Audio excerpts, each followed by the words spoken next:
All right, thanks everybody for inviting me here today. I've never actually been to a Rotary meeting, and one of the things I do at UW-Bothell now is I'm actually the assistant director for our business development center as well, and we've been doing quite a bit of outreach in the community, and one of the things that I would like to get more involved with is our Rotary clubs as well, and this is kind of my first experience, and it's been pretty good as we've done. So I know we're a little bit tight on time, so I'm going to try to expedite my talk a little bit. This is something I've given several times. Usually it's about an hour and 15 minutes, and I try to consolidate that down a little bit. I'll crank it down a little bit even more. President Andrews said we have a pretty hard deadline to finish here. One of the things that I want to stress is that I'm not an economist. I'm a consumer psychologist, so I'm trained as a psychologist, but I focus on consumer decision making. So the approach that I take at looking at gasoline prices is not forecasting what's going to happen in the future, but more looking at how individuals respond to these changes. And also because I'm trained in psychology, I use an experimental approach. So that's kind of what I'll be talking about here today. So to get started, about 6 years ago now, I was looking for a new car. And one of the things that was I was struggling with is, gas prices are going up, and so of course I'm looking at fuel economy. How many people here have a hybrid? Anybody? Okay, so when I was in Eugene, if I would ask that question, probably about 50% of the people would say that they had a hybrid. And in fact, my kids, so I drive a Jeep Wrangler. And my kids are always pointing out all these Honda hybrids out there, Toyota Priuses and stuff. So when I was looking for a new car about 5 years ago, I was looking at kind of fuel economy because gas prices had kind of gone up. And one of the things that I noticed though is that they're pretty expensive. There's quite a premium on that, and that got me thinking about why can I not find any of these things because they were backordered about 6 months. Yet people were, the prices were about 20% more than the standard car. And I started to do the math, and for the driving I did, it really did make a lot of sense. I do about 10,000 miles a year, and the payback time for a hybrid for me was going to be over 10 years. I mean, what's the average time that people own a car before they trade it in? 5 to 6 years, sometimes, those 3.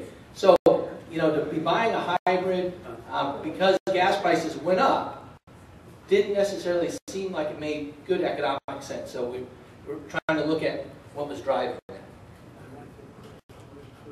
So this is kind of a graph of what gas prices have done since about the last 20 years, and this is as of this week. And as John had pointed out, luckily gas prices have started to go down a little bit from the peak that they were at. But one of the things you'll notice is that every year around the summer, at least from 05 through 08, there was a pretty good spike that was followed usually within weeks, sometimes within months, by a substantial drop. Especially if you look at in 08, it spiked over $4, and then boom, it's way down under 2 again. And what would happen every time when these spikes came up is that we'd see all this press out there where consumers were changing their behavior considerably. People talking about taking mass transportation, riding or walking to school or work, selling their houses and moving closer to work, buying hybrids, things like that. Pretty radical behavior. Usually these type of things are decisions that you make for the long run, right? Where you're looking at, well, I'm going to sell my car and buy a hybrid, or I'm going to sell my house and buy a apartment downtown. These are not short-run decisions you're making. These are ones that are going to affect you for 5, 10 years at least, if not more. Yet the pattern of gas prices that we were seeing is such that these trends were only lasting weeks or months. So this got myself and my co-author, who is up at the University of Alberta, thinking, why are consumers reacting this way when we see these spikes in prices? So basically, we've seen these spikes. Now, when we did this study, let me just back up really quick. So when we first did this paper, We submitted it in 2009, so it was right after this huge spike and then dropped down, and it was really, the research that we did really described what was going on pretty well. What's happened since then, though, is that we haven't seen the same drop-offs. And so what I'm really hoping is that since we've spiked here in 2011, that we're going to see another big drop. But like I said, I'm not an economist, and I don't know if that's going to happen or not. But the story I have worked really well up until 2009, and then now, not so good, but luckily I've got it accepted for publication already. So, what that means is that maybe we need to do another research paper, and that's good news as well. So, yeah, people do all kinds of things in order to save gas, especially when they don't want to give up their SUVs, and so that's your cartoon to kind of illustrate that. So one of the things that we see consumers are doing, 75% of Americans say that gas prices going up cuts into their discretionary income, so they're going to cut back on things like vacation travel, going out, things that you don't have to do but you like to do. And one of the things that I've also alluded to are these changes in behavior. So using mass transit instead of driving. It amazes me here, so I've just been back in the area for about 2 years. I really like the HOV lanes. So like when I'm taking my kid to soccer packages or something coming up from Redmond, it's like, man, you just like get through all that traffic so fast. But what's amazing is how many people are single occupancy here in the States. We like to have our individual freedom and control, so it's very difficult for us to give that up. My family and I spent 5 weeks in Denmark when I was teaching there, and it's like nobody had cars. Everybody took mass transit. Everybody rode their bikes. And it's just amazing to see the differences here, lifestyles in the U.S. versus other countries. Anyway, so other things that people are looking to do, and the one in particular that really caught my eye was this one down here. 50% of consumers, when they're looking at new cars, were considering hybrids. I don't know that 50% necessarily bought them. We don't see that big of a market, but there's at least this consideration. And so when you look at the numbers for hybrids, so this is from last year, and average consumer actually drives less than 15,000 miles a year. It's like 13,005. So based on that, the payback time for buying a hybrid varies. The more popular ones down here, the Toyota Prius, that's a pretty quick payback time. But for the ones I was looking at, which were primarily SUVs, you're looking at 6, 8, 9, sometimes 12 years to pay back the savings you're getting because of increased fuel economy. Now, does that really make economic sense? To me, it really did. Yes, sir? Well, you're going to probably get to this, but what about the other aspect of it, like you're using less fuel overall, helping the world? Right, and there are other reasons why people do that. And for me, I'm just looking at kind of motivating the research that we did more so than looking at why people buy hybrids. The interesting thing for me, though, is a lot of folks look at hybrids, and they say explicitly, because gas prices are high. And so they're making an economic decision, but when you put pencil to paper, that the economics of it don't really make sense. So that's just to highlight the break even on the time tip. So one of the things that I was looking at, and I just kind of put these numbers up today as well on this bottom point here. So when gas prices go up, what's the real effect that it has on you as a consumer? So if gas prices were to go up, say, $1 a gallon, so that would be a really big spike. Okay? If you're driving, as an average American, 13,000 miles a year, and you have an average car which gets between 20 and 25 miles per gallon, what does the spike of $1 per gallon do to you?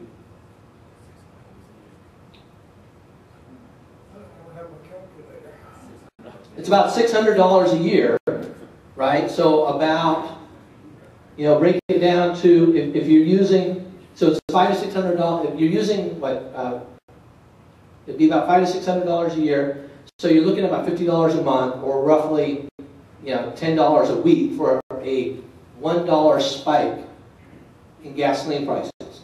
I mean, how many of you go out to coffee 3 times a week? At least. There's not many coffee drinkers in here, I guess. When I go to Star, and I go like 2 or 3 times a week, that's the difference there of the spikes, and yet we're seeing people making these really strong changes. Again, motivating, why are people doing this? So getting to my story. So looking at overreactions, let me just continue on to this next one. So the argument that we make, because we're psychologists, is we look at this notion of mental accounting.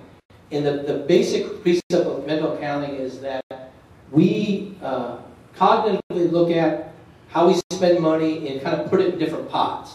So I might say that, I know I spend so much money, I'm going to spend so much money on going to Rotary, so I know about how much that's going to cost per month.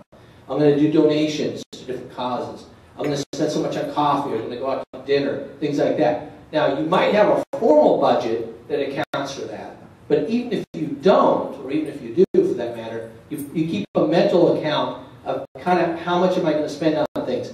And the reason why you do that is when you have to go and make a purchase. So say something unusual comes up and I have to buy something. So recently I had my furnace go out, which is the 2nd time this year. And the furnace goes out and the guy tells me, we fixed the thing from last time and that's still good, but now the circuit board's out and it's another $700. Okay? And so now I got to take, I got to figure out, okay, do I want to spend the money to fix it? Do I want to go without a furnace for the summer? I don't really want to do that. Or do I want to get a new furnace? And so I'll mentally account for, okay, how much do I have to spend how much do I have available to spend on repairs? And so I'll know, every year I spend, X amount of money. So this isn't too much. But now, like when my hot tub goes out, and they tell me it's going to be $2,000 to fix that, well, I know that's beyond my budget. So I don't have these exact numbers for my mental accounting, but I have a general sense for where they're at. And so one of the things that we suggest is that with gas prices, when you have a big spike, it affects how you account for that increase in spending, but you don't know exactly how much it is. So if I tell you gasoline spikes up $1 per gallon, that just seems like, wow, that's a lot. I know it's going to affect me going to work, it's going to affect me going shopping, it's going to affect my leisure, it's going to affect everything I do, but nobody really puts pencil to paper to figure out exactly how big of an increase it is. So you think, wow, it's going to affect a lot of things, and there's a lot of uncertainty about this effect on your life, so what do you think you do? What's your reaction when you have an uncertain situation, especially when it deals with money? You drink. Yeah. Well, that spends money. So maybe get somebody to buy you a drink. So typically what people will do is they decrease spending, right? You know that you're going to have less money. You don't know exactly how much less, so you start cutting back. And so that's kind of what we suggest is this mechanism that's going on, which kind of makes sense, right? Because people don't know the exact amount. So the question I have then is, when I tell you exactly how much it's going to affect you, right? So if I say gasoline prices go up by $1 a gallon, you know that's a big effect, and so you're going to quit doing things. But if I tell you, but it's only going to affect your, the cost of you going to work by maybe $5 a week, are you really going to change your behavior? No, when you know that specific amount, when I can put it in context for how it actually affects you, you're less likely to have these strong reactions. And that's kind of what our research is about. So that we look at the kind of the uncertain, ambiguous nature of when we frame gasoline prices is an increase in price per gallon versus when we say, okay, the gasoline price goes up, but it affects this specific expenditure only by this amount. When you're given the specific amount, it removes this uncertainty, and now you know how to account for this increase in gas prices. Otherwise, you put it to what we call this comprehensive account. You just say, you know what, gas prices go up, so I'm going to say everything I do is going to go up in expense. I don't know how much, but I'm going to cut back my spending until I can figure it out. Okay? So that's the kind of the gist of what we do. And I have 4 experimental studies that look at this, and I'm just going to talk about them really quick because I don't think I have enough time to go through all of them. So the first experiment is just a really simple one. We ask students this, and we say, you're going to go on spring break, You're in Eugene, you can go to San Francisco, it's about 500 miles each way. We tell them either A, that gas prices go up by about $1 per gallon, or B, the gas prices go up and the cost of your trip, round trip, goes up by $50 for round trip. And then we ask them, how likely are you to cancel this trip? And here we have about 60 people. And so these are just the formal explanations of the conditions. And what we find is, when we frame it as a price per gallon, when we tell them gas prices go up by $1 per gallon, you have about twice as many of them, so 3.4 on a 7-point scale versus 1.79, say that, hey, I'm going to cancel the trip. So this kind of shows that there's this effect here. And it's, you know, it's unusual in that the conditions should be exactly the same for the students. And in fact, there were some things that we had to change about it. We ran a fourth study because of that. But that's the main effect. The next thing we wanted to look at is this happening because people feel that this is a permanent increase in gas prices, so they're not recognizing the fact that there are spikes and they go back down, or is it for something else? And so we do the same two conditions we did before, then we also tell them this gas price increase is only temporary, or this gas price increase is expected to be long-term. And so when we get that, what we find is when we tell them that this increase is only going to be temporary, the effect goes away. So when we tell people, don't worry about it, you know, yes, there's a spike now, but it's going to go away in a matter of weeks or months, then people don't change their behavior. They're less likely to cancel things. And so one of the things that this suggested, and this is what I've seen in the media lately, is that in the past there was all this talk about how gas prices were going to go up and people were worried about it. This is the first year since I've been kind of tracking this that I've seen in the media people say, you know what, this is only temporary. Don't worry about it. And this, in part, this is happening because people are really concerned that increase in gas prices will cut spending to the point that it slows down the recovery. And up until, you know, probably 2009, this wasn't that big of an issue, but now, you know, the spending that the consumers do really is what's going to end up driving us out of recovery. And if gas prices are too high and it cuts it down, that's really going to hurt us a lot. So that's this study here. And then the third study, we wanted to see if we can get people to change their behavior by giving them a different mindset. So in particular, what we did is for a group of people, we said, okay, we want you to consider your overall lifestyle and spending. So all the things that you spend your money on. And what we wanted to do here is, regardless of the condition they were in, we wanted to put them in the mindset that they considered everything and not just the specific context like we had suggested was happening in one of our conditions. And so what we find here is that when we give these extra instructions that are this condition here, which is the price per trip, which is a specific context, that people in that condition started to look a lot more like the people in the price per gallon condition. So we could make people panic by getting them to think about things overall when they were only considering an individual purchase. And so this is more trying to understand how the effect itself worked and explain it.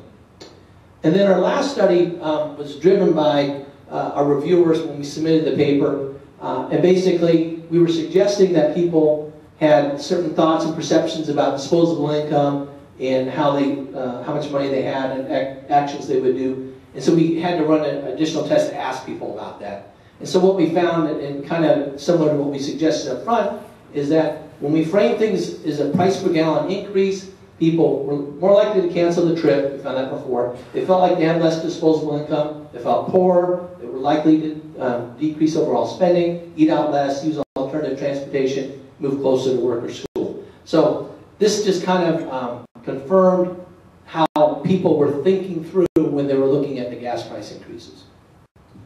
So that is pretty much the research that we've done. Like, as I said, it looks at individuals and kind of what motivates them. And the main thing that, the main takeaways that we have for that is that by default, consumers tend to have these overreactions when they see gas prices spike and it's framed as a price per gallon.